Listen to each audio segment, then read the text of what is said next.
ప్రొద్దుటూరులో ఏబిఎన్ ఛానల్లో రాధాకృష్ణ చేసిన వ్యాఖ్యలపై ప్రొద్దుటూరు మాజీ శాసనసభ్యులు రాచమల్లు శివప్రసాద్ రెడ్డి సతీమణి రాచమల్లు రమాదేవి మహిళల కార్యకర్తలతో కలిసి వన్ టౌన్ పోలీస్ స్టేషన్లో ఫిర్యాదు చేశారు. మహిళల గౌరవాన్ని దెబ్బతీసే విధంగా వ్యాఖ్యలు చేయడం తగదని వారు ఆగ్రహం వ్యక్తం చేశారు. మీడియా సంస్థలు బాధ్యతతో వ్యవహరించాలని సూచించారు. ఇలాంటి ఘటనలు పునరావృతం కాకుండా చర్యలు తీసుకోవాలని పోలీసులను కోరారు. ప్రజాస్వామ్య విలువలను కాపాడాల్సిన బాధ్యత మీడియాపై ఉందని పేర్కొన్నారు.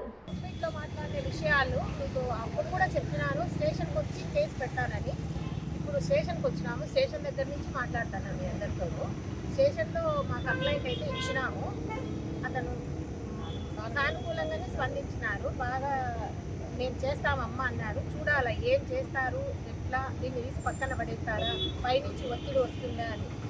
మొత్తం రాష్ట్రంలో ఉండే ఆడవాళ్ళందరి మనోభావాలు అయితే చాలా దెబ్బతిన్నారు, చాలా బాధపడుతున్నారు. దాని గురించి చాలా ఇబ్బంది పడుతున్నారు. ఆ మాటలు మళ్ళీ మాట్లాడాలంటే కూడా దీని మీద ఇతను దీనికి సానుకూలంగా స్పందించి దీనికి శిక్ష పడేటట్టు చేస్తే పర్వాలేదు. లేకపోతే మేము ఇంకా పైకి పోతాము, ఇంకా కోర్టుకు పోతాము. దీని మీద మనకు వదిలేదైతే లేదు. రాష్ట్రంలో ఉండే ఆడవాళ్ళందరూ మేము రాధాకృష్ణ ఏబిఎన్ అంటే ఆంధ్రజ్యోతి మీద ఆయన అదే ఎండి గారి మీద కేసు పెట్టడం జరిగింది.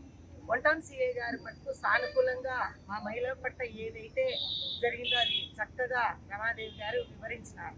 దానికి ఆయన చాలా స్పందించి నేను ఒక సిఐగా పై అధికారి దృష్టికి మీ అర్జీని తీసుకుపోయి ఇది కేసు కట్టేటట్టే నేను చూస్తానని మాకు భరోసా ఇవ్వడం జరిగింది. అందరి మహిళలకు కూడా దెబ్బతినడం అంటే ఆయన రాధాకృష్ణ గారు మరి ఇప్పుడు కూడా నిన్నటి దినం కానీ ఈరోజు దినం కానీ కూడా సవర్ణ మాకు క్షమాపణ మాట పొల్లుపోవడం కానీ ఏదో జరిగిందని చెప్పకోకుండా మాకు ఇంకా రెచ్చగొట్టే విధంగా ఈరోజు ఎక్కువగా వాళ్ళ పార్టీ మనుషులు అంటే సీఎం దగ్గర నుంచి హోమ్ మినిస్టర్ దగ్గర వరకు ఈరోజు ఇంకా పత్రికలో బిట్టుగా రావడం అనేది మాకు ఇంకా చాలా బాధ వేసి ఈరోజు వాళ్ళ మీద కేసు పెట్టడం జరిగినది. ఈ రాధాకృష్ణ గారికి మహిళలంటే చాలా చిన్న చూపు. వాళ్ళ భార్య ఏమన్నా ఆయన మాటలు ఓర్చుకుంటుందేమో కానీ మేము ఇక్కడ జగన్మోహన్ రెడ్డి సీఎంగా ఉన్న ఊరు పులివెందుల కడప జిల్లా పుట్టిన ఆయన బిడ్డలుగా ఆయన కూడా ఓర్పుగా సీఎంగా జగన్మోహన్ రెడ్డి సహిస్తాడేమో కానీ మేమైతే ఇది సహించబోమని చెబుతూ ఇప్పటికైనా రేపు కానీ మన్నాడు కానీ ఆయన మాటను ఆయన వెనక్కు తీసుకొని రాష్ట్రంలో ఉన్న ప్రతి మహిళకు ఆయన క్షమాపణ చెప్తే పర్వాలేదు. లేకపోతే ఇందాక మా ఎమ్మెల్యే గారు ప్రెస్ మీట్ ఇచ్చినట్టు ఎక్స్ ఎమ్మెల్యే గారు రాచమల్లు శివప్రసాద్ రెడ్డి గారు 2007 ఆయనదే, 2008 ఆయనదే, ఎవరు రాధాకృష్ణదే, 2009 మటుకు ఆయనది కాదు, ఆయన పేపర్ కాదు.